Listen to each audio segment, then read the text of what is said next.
शोपियां मुठभेड़ में सुरक्षा बलों ने मारा एक आतंकी, अन्य आतंकियों के खात्मे के लिए अभियान जारी।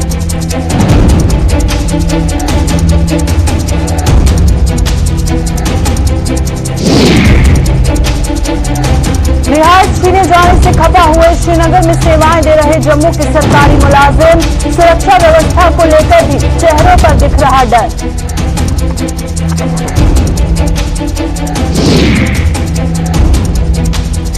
सुरनकोट में भी जमकर उड़ रही कोविड SOP की धज्जियां, प्रशासन ने लोगों को फिर किया खतरे के प्रति आगाह।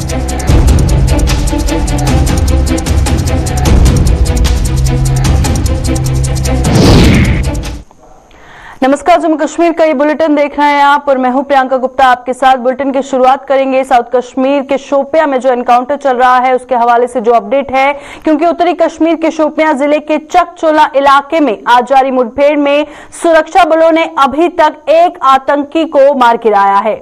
अभी भी 2 आतंकी छिपे हुए हैं और दोनों ओर से रुक रुक कर फायरिंग जारी है।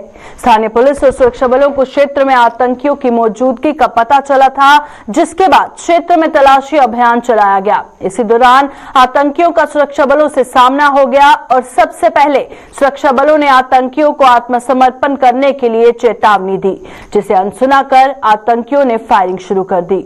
सुरक्षा बलों ने भी जोर से जवाब दिया और एक आतंकी को मार गिराया। यह अभियान अभी भी जारी है और आसपास रहने वाले लोगों को लाउडस्पीकर के माध्यम से मुठभेड़ स्थल से दूर रहने के लिए कहा गया है। आपको बता दें कि शोपियां जिले में ही 20 अक्टूबर को सुरक्षा बलों ने आतंकी संगठन TRF के 2 आतंकवादियों को ढेर कर दिया था और इसमें TRF का जिला कमांडर आदिल अहमद वानी भी शामिल था।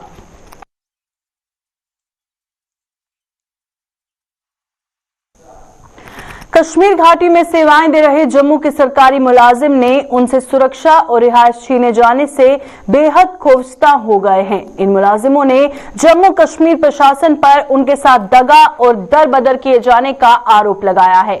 श्रीनगर में आज एक प्रेस कॉन्फ्रेंस के दौरान इन मुलाजिमों का दर्द खुलकर सामने आया। क्या कहना है इन मुलाजिमों का, आइए आपको बताते हैं। और हमने इन 5-6 सालों में मैंने देखा कि हम अच्छी सिक्योरिटी में थे, जो कि वारदातें यहाँ पर हो गई, तो उस वजह से हम बहुत डरे हुए थे। मगर हमें पूरा आश्वासन दिया गया कि आप सिक्योरिटी में, मगर अगर अब हमें इस वक्त निकाला जाएगा, पहले हमारी सिक्योरिटी छीन जाएगी, नंबर 1। नंबर 2, हमारे जो मतलब जो हम कमाते हैं, हमें अपने घर वालों को भी भेजना पड़ता है। हमारे पेरेंट्स बूढ़े हैं, हमारे बच्चे छोटे हैं।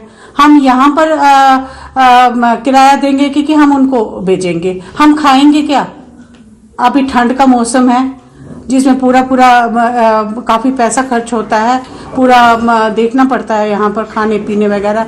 हम क्या करेंगे? हम तो बिल्कुल रास्तों पर आ जाएंगे। वहाँ पर हमने जम्मू में अपना थोड़ा सा डेरा जमाया था, फिर हमें यहाँ पर अब घसीट कर लाए हैं और उसके बाद बोल रहे हैं कि आप जी निकल जाओ और बैठो जहाँ भी जाना है।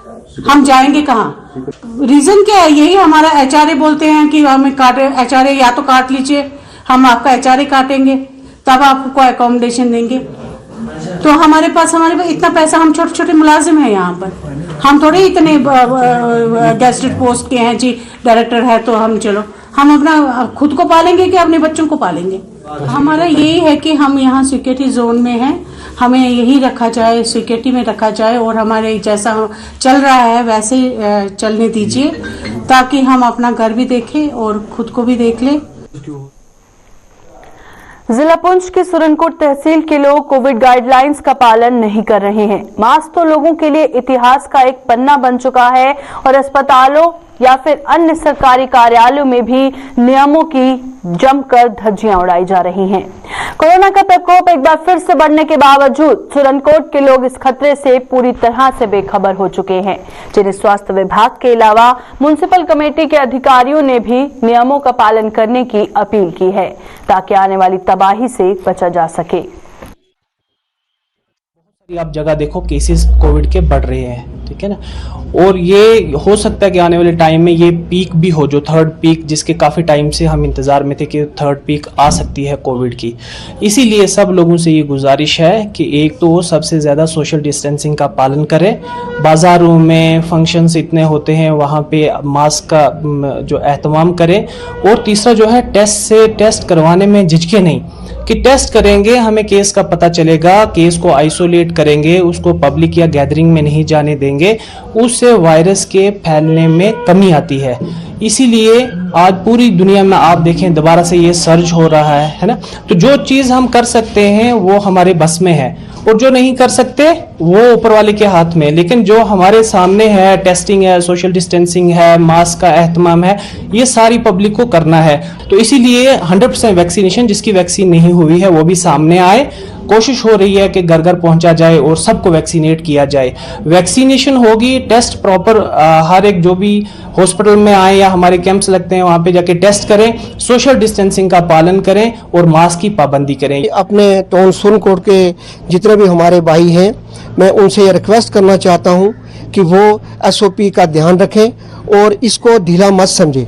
ये जो ओमिक्रॉन अभी इस वक्त जो भारत में आया है, ये दक्षिण अफ्रीका से चला है और भारत में भी इसकी जो है वो आना शुरू हो गया है।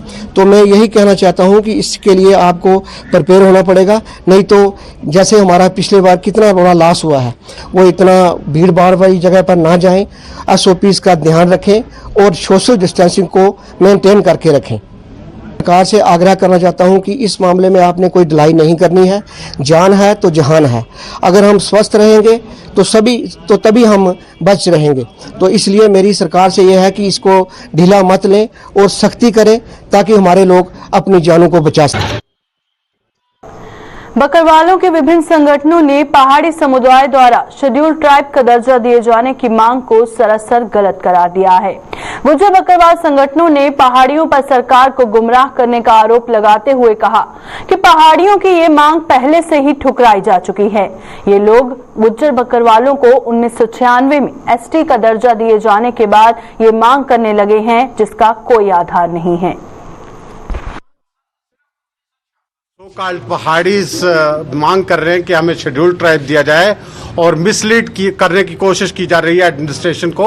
ये बिल्कुल इनजेन्युइन है, क्योंकि इनकी जो डिमांड है पहले से रिजेक्ट हो चुकी है।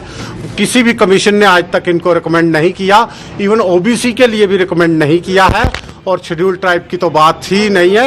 ये 1996 में इन्होंने ये आवाज़ उठाई है, जब गुजर बकरवाल को 1991 में शेड्यूल ट्राइब दिया गया, तब तक इन्होंने बिल्कुल आवाज़ नहीं उठाई। और अभी ये दूसरी जो कैटेगरीज हैं उनमें ये तकरीबन 30% जो है रिजर्वेशन ले रहे हैं, चाहे वो OBC है, LAC है और वीकर सेक्शन है। बहुत सी कैटेगरीज के करीबन 7 कैटेगरीज हैं जिनमें ये रिजर्वेशन ले रहे हैं, और पहाड़ी स्पीकिंग पीपल में भी ये ले रहे हैं, जबकि पहाड़ी स्पीकिंग पीपल कोई भी यानी रिजर्वेशन जो है कभी भी ज़ुबान के आधार पर नहीं होती है। सीमावर्ती पुंछ के मेंढर इलाके में ड्यूटी पर तैनात BSF के इंस्पेक्टर को आज दिल दगा दे गया। मेंढर के मनकोट सेक्टर के उछाड़ इलाके में तैनात BSF के इंस्पेक्टर मदनलाल निवासी उधमपुर को सुबह 7 बजे के करीब अचानक हार्ट अटैक आया, जिसके बाद उनके सहयोगियों ने उन्हें उपजिला अस्पताल पहुंचाया, लेकिन इलाज के दौरान ही वे इस दुनिया से रुखसत हो गए। उनके पार्थिव शरीर को BSF ने भावभीनी श्रद्धांजलि दी, जिसके बाद उसे उधमपुर की ओर रवाना कर दिया गया।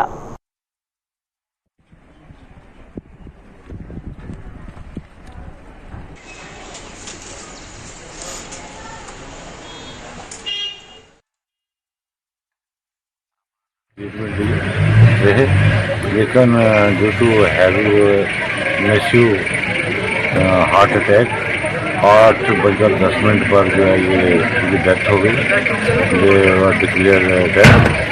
और जो भी फॉर्मेलिटीज़ हैं, लीगल फॉर्मेलिटी, ऑटोप्सी वगैरह की गई है, तो वो एग्जैक्ट कॉज ऑफ डेथ। तो अभी जो बॉडी हैंडओवर की गई है to the unit for further right to send the body to their native place Udhampur.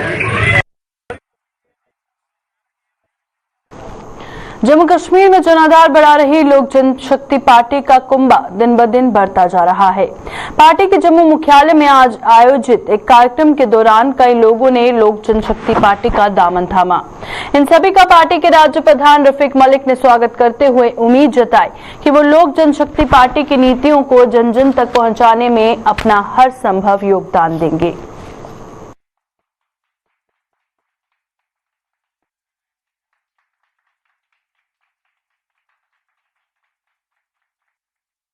Party का यहाँ कारनामा रखा, यहाँ पे हमने कुछ लोगों को ज्वाइन किया था और कश्मीर से हमने यहाँ टीम बनाई। कश्मीर प्रॉमिस का प्रेसिडेंट बनाया, कश्मीर प्रॉमिस का जनरल सेक्रेटरी बनाया है। तो कुछ रियासी से लोग आए थे, रियासी से एक डिस्ट्रिक्ट हमारे यहाँ यूथ का हमने बनाया है। हमारी जो लोगों की रामविलास पार्टी का जो हमारा जो मेंशन था, जो गरीब लोगों की आवाज़ उठाने की यही बात की थी कि चिराग जी से हमारी मुलाकात हुई। चिराग जी ने यही कहा कि आप वहाँ पे लोगों से डिस्कस कीजिए, लोगों को अपने पार्टी में ज्वाइन करवाइए और उसके बाद वो यहाँ पे आएंगे, जम्मू कश्मीर का दौरा करेंगे। यहाँ AK वाजपेयी जी हमारे आ रहे हैं यहाँ जम्मू में।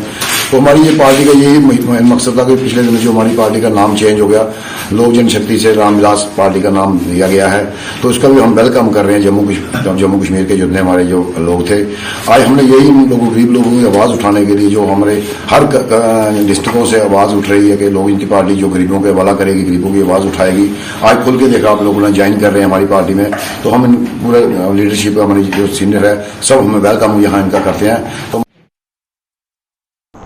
जम्मू में कारोबार कर रहे मीट, चिकन और मछली विक्रेताओं को जम्मू नगर निगम द्वारा स्वच्छता का पाठ पढ़ाया गया। फूड सेफ्टी डिपार्टमेंट के सहयोग से आयोजित एक वर्कशॉप के दौरान इन सभी लोगों को दुकानों में साफ सफाई बनाए रखने के अलावा गोश्त की गुणवत्ता की अहमियत के बारे में भी बताया गया।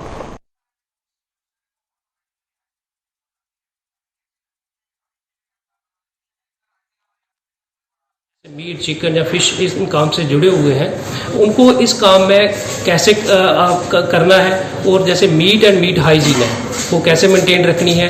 जिस जगह वो काम करते हैं, दुकान पे वो काम करते हैं, उसकी जो सैनिटरी कंडीशन है प्रॉपरली मेंटेन होनी चाहिए और जो फूड सेफ्टी के नॉर्म्स हैं उनको प्रॉपरली जो है अडॉप्ट करना है, उनको अपनाना है, सो दैट कि क्योंकि देखिए अगर इन चीज़ों से कंटेमिनेशन होगी तो बीमारियों फैलने का डर रहेगा।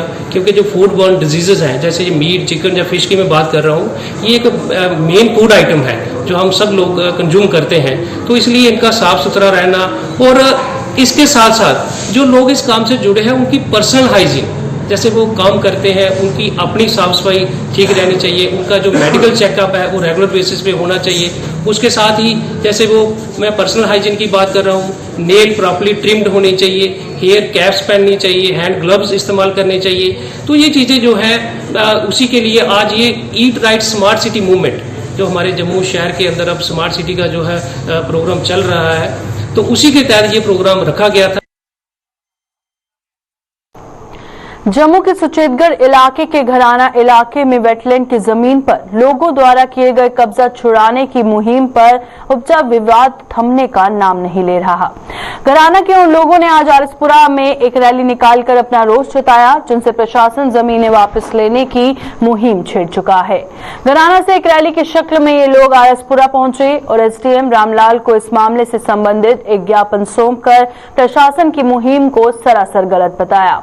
लोगों ने चेतावनी दी कि अगर उनकी सुनवाई ना हुई तो वो बड़ा आंदोलन शुरू करने पर मजबूर हो जाएंगे।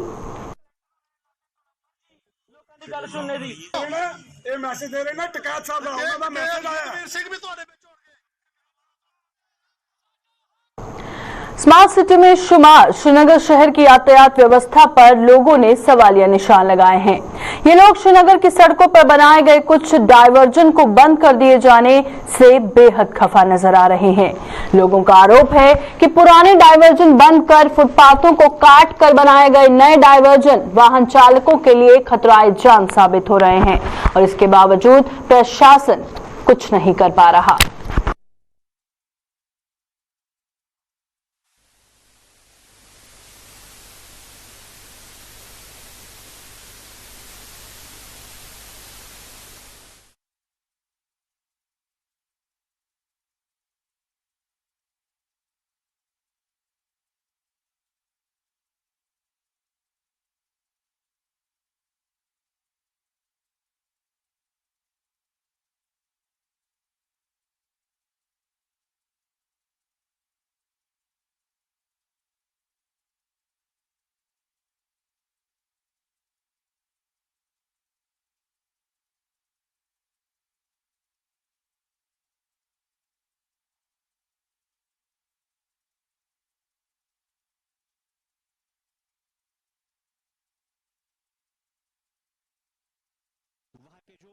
डाइवर्जन्स उस वक्त की सरकार या उस वक्त के जो ऑफिशियल्स थे उन्होंने लगाए थे, उन लॉजिकल डाइवर्जन्स को बंद कर दिया है। आप जाइए हाईवे की तरफ जाइए, जो नेशनल हाईवे है, आप देखिए किस तरह से जो लॉजिकल रेड लाइट वाले डाइवर्जन्स हैं उनको बंद कर दिया गया है और बीच में एक फुटपाथ काट के आपको वहां पे गाड़ी को टर्न करना पड़ता है, जबकि बाईपास पे ऑलरेडी आपकी हर एक गाड़ी की स्पीड 80, 90 से 100 तक हो जाती है। अगर वहां पे खुदा ना खास्ता कोई हादसा हो जाता है तो जिम्मेदार कौन है? अब आप लाल चौक की बात कीजिए, आप देखिए एमए रोड के पास कितने डाइवर्जन लॉजिकल डाइवर्जन बंद है, फिर आगे जाके बैंक्वेट हॉल पे जो लॉजिकल डाइवर्जन है वो बंद है, और आगे जाके आपको फिर एक यू टर्न ऐसे लेना पड़ता है जहां पे न कोई ट्रैफिक पुलिस वाला होता है, न कोई बैरिकेड है, न कोई ऐसा सिस्टम है जहां पे स्पीड कम हो जाए और फिर आप टर्न कर सके। आप देखिए शाम के वक्त सुबह के वक्त आप पूरे शहर का दौरा कीजिए, किस तरह से ट्रैफिक मेस हुआ है। अब डाइवर्जन तो साथ ही साथ है, लेकिन आपकी जो बैरिकेडिंग है उससे भी बहुत बड़ा मसला बड़ा है।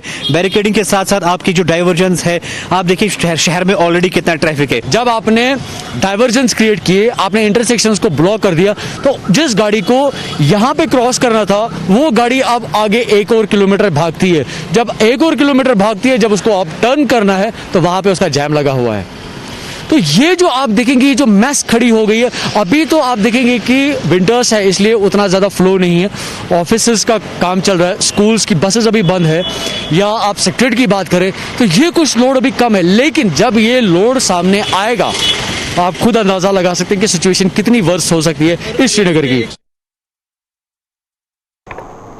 आलू प्याज को लेकर जम्मू वासियों के लिए राहत देने वाली खबर है। जम्मू की नरवार मंडी के थोक व्यापारियों के मुताबिक आलू प्याज की कीमतों में कमी आई है और आने वाले दिनों में इनके दाम और भी कम होने की संभावना है।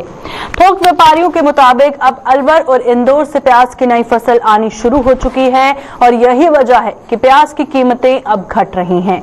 आने वाले दिनों में गुजरात से भी प्याज आना शुरू हो जाएगा, जिससे इसकी कीमत में और कटौती होगी। इसी तरह से पहले ऊना और होशियारपुर से आलू आ रहा था, लेकिन अब अमृतसर से भी आलू आना शुरू हो गया, जिससे आलू के दाम में और भी गिरावट आएगी।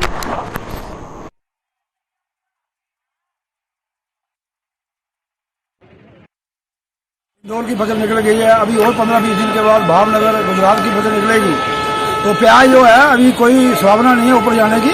अब लोगों को रिलैक्स मिलेगी। उसके साथ आलू है, आलू भी नीचे आ गया है। पहले सिर्फ ऊना का आलू था, उसके बाद फिर होशियारपुर का चला, अब अमृतसर का भी चला है। अब यहाँ पर भाव जो है वो 10 रुपये किलो होलसेल का रेट है। अभी और भी संभावना है कि 1-2 रुपये और नीचे आएगा आलू। प्याज भी यानी कि ये अपना 24-25 रुपये बिक रहा है, अभी 20, 22, 24 बिक रहा है। इतना तो होना चाहिए, किसानों का नुकसान बहुत हो रहा है। आप देख लीजिए कि नया प्याज है, ये अंकुरित जाता है सर्दी में, तो आगे इसके बाद वो इंदौर का चलेगा, भावनगर का चलेगा और नासिक का भी साथ ही चलेगा। आज ऑलरेडी सस्ता हो गया है, पहले 30-32 था, आज 25-26 का मार्केट है जम्मू में। आगे भी बनता ही रहेगा, तेजी नहीं है। अब क्या करते हैं? 40-50 वो देखो जी, निकली ऐसी अपने CAPD की, जो अपने रेटों पे अंकुश लगा सकते हैं कि यार मार्केट रेट ट्राई करेंगे। मंडी में क्या रेट है? मंडी में 25-26 भाव है, कच्चे माल का 26 से 27 भाव है। आगे दुकानदार 40 बेचे, 50 बेचे, वो तो उनको संज्ञान लेना चाहिए ना इसके ऊपर कि क्या है क्या नहीं है। पैंथर्स पार्टी ने भाजपा पर परिसीमन की रिपोर्ट को रोकने का आरोप लगाया है। आज इस मुद्दे को लेकर पैंथर्स पार्टी ने जम्मू में प्रदर्शन करते हुए सरकार का पुतला जलाया। प्रदर्शन की अगुवाई कर रहे पार्टी चेयरमैन हर्षदेव सिंह ने आरोप लगाया कि परिसीमन आयोग के गठन हुए अब 21 महीने का समय बीत गया है, लेकिन अभी तक परिसीमन की रिपोर्ट सामने नहीं आ पाई है। उन्होंने कहा कि भाजपा के दबाव के कारण परिसीमन की रिपोर्ट जारी नहीं हो रही है, क्योंकि वो नहीं चाहती कि परिसीमन की रिपोर्ट आए और जम्मू कश्मीर में चुनाव हो। हरदेव सिंह ने भाजपा पर घाटी की सीटों में बढ़ोतरी करने का भी आरोप लगाया है। डिलिमिटेशन कमीशन की रिपोर्ट को जानबूझकर डिले किया जा रहा है। भारतीय जनता पार्टी के दबाव में, उसी के विरोध में आज पैंथर्स पार्टी का प्रदर्शन यहां चल रहा है। 21 महीने हो चुके हैं डिलिमिटेशन कमीशन का गठन हुए, और बार बार ये मीडिया में कहा जाता है कि डिलिमिटेशन कमीशन की रिपोर्ट रेडी है। अगर रिपोर्ट रेडी है तो उसको पब्लिश क्यों नहीं किया जा रहा है?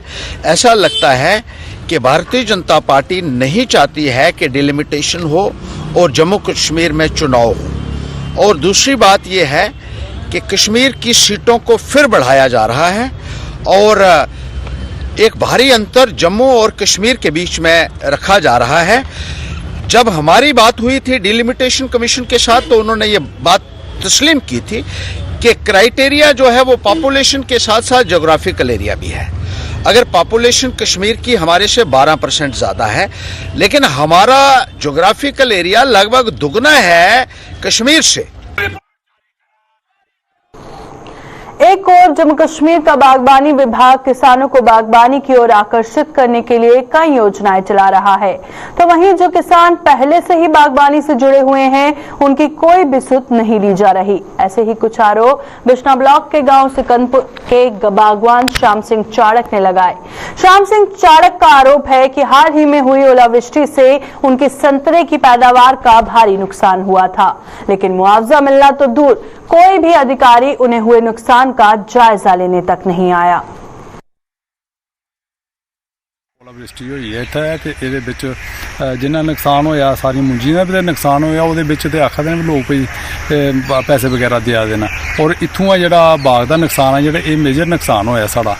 ਇਹਦੇ ਵਿੱਚ मैं अग्गे भी सरकार का अपील की थी कि इत्थे बाग दे विच कोई आनिए दिखने वाला तो आवे कोई, पर नुकसान किन्ना होएदा। ये तो सर 5-7 लाख रुपए का नुकसान होया साढ़ा 10 लाख का, तो ये ना कोई दिखन आया तो ना कोई आए तक कोई इत्थे कुछ ने पड़ताल की है। कोई डिपार्टमेंट का कोई मतलब पटवारी तहसीलदार कोई लिखने वाला कोई गलबात कोई दिखने वास्ते नहीं आया अज तक। सारा सिस्टम जो साढ़ा वैसे का वैसा, हूँ जी अगली तैयारी करनी है असें ये बारे सोचा रहे हैं कि बूटे अस रखचे जां के करचे। वो देखो ना सारा काम ये पर करने वाला घर लो घट भी लाख 1.5 लाख 2 लाख रुपये लेबर लगी जानी है। ठीक है, अगला सिस्टम जो तैयार हो पाना साढ़ा, और इनके थल्ले खाद वगैरह स्प्रे दूआ त्रीआ सारा करना पौना हूँ सानू, तो ये आस्ते पैसे की लोड़ है। और इन्हें आख्या डिपार्टमेंट वाले भी अस आख्या पर एक बारी आओ साड़ी सुध तो लाओ, इतना नहीं है कोई डिपार्टमेंट का नहीं आता, कोई तहसीलदार नहीं, कोई पटवारी नहीं, कोई अज तक कोई इतना बंदा आया नहीं है। क्रिसमस का त्योहार अब सिर पर है और जम्मू के सबसे बड़े क्रिश्चियन बहुल क्षेत्र यानी कि क्रिश्चियन कॉलोनी की हालत बद से बदतर बनी है। आलम यह है कि जम्मू के पॉश रेजिडेंसी रोड पर बसे इस कॉलोनी की ओर प्रशासन कोई ध्यान नहीं दे पाया। क्रिश्चियन कॉलोनी की तंग गलियों में 2 पहिया वाहन चलाना तो दूर, लोगों के लिए पैदल चलना भी मुहाल है। इस कॉलोनी की गलियों में जगह जगह से उखड़ चुकी टाइलें, बिजली की तारों का जंजाल और बद से बदतर हो चुके ड्रेनेज सिस्टम से क्रिश्चियन समुदाय प्रशासन से बेहद खफा है। आइए देखते हैं क्या कहना है यहाँ पर रहने वाले लोगों का। जितनी हमारी एडमिनिस्ट्रेशन इस जम्मू कश्मीर में है, इन मोहल्लों में उनकी कोई भी देख रेख नहीं है, कोई भी तवज्जो नहीं है। क्रिसमस डे ईसाइयों का नहीं है, क्रिसमस डे जो है तमाम कम्युनिटियों का, हिंदू मुस्लिम सिख ईसाइयों का है, तमाम जातियों का है। आज मैं इस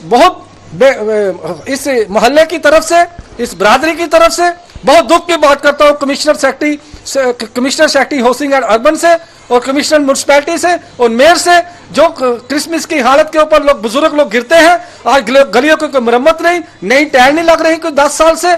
और मैं ये बहुत दुख की बात है कि हमारे बुजुर्ग लोग भी बहुत परेशान है चलने फिरने में। और मैं सरकार से रिक्वेस्ट करता हूं, कमिश्नर और मेयर से रिक्वेस्ट करता हूं, ये इमीडिएटली ऑन स्पॉट अर्निस्ट ये काम होना चाहिए। गलियों की ward number 7 residency road Christian colony का ये काम, और इलेक्ट्रिशियन का भी ये काम, नई लाइटें लगनी चाहिए।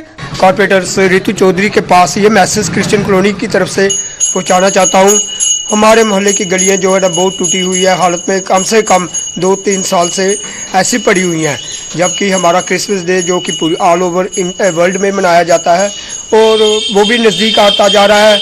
इसलिए मेरी गुजारिश है ऑनरेबल रितु चौधरी से और चेयरमैन साहब से, कमिश्नर साहब से कि मेहरबानी करके एक विज़िट करके हमारे क्रिश्चियन कॉलोनी की हालात को देखें और इस पर जल्द से जल्द काम करें। लोग यहाँ पे रात को गिरते हैं यहाँ पे, और 25 दिसंबर को सबसे बड़ा फेस्टिवल होता है। वो जो ऑनरेबल कॉर्पोरेटर है यहाँ पे, उनको इनका पता ही नहीं, वो सोई हुई है मैडम कि यहाँ पे अगर गलियाँ टूटी हुई हैं तो उनको बनानी चाहिए थी, क्योंकि अगर फेस्टिवल तक गलियाँ तो बननी चाहिए ना, गलियाँ बननी चाहिए, सफाई होनी चाहिए, लाइटिंग होनी चाहिए। ना लाइटिंग सिस्टम है, ना सफाई का है, ना साथ ही गलियाँ जो टूटी है। मैं यही रिक्वेस्ट करते हैं ऑनरेबल कॉर्पोरेटर से भी और कमिश्नर से भी कि जल्द से जल्द रिपेयर हो। अभी के बुलेटिन में फिलहाल इतना ही, दीजिए इजाजत, नमस्कार।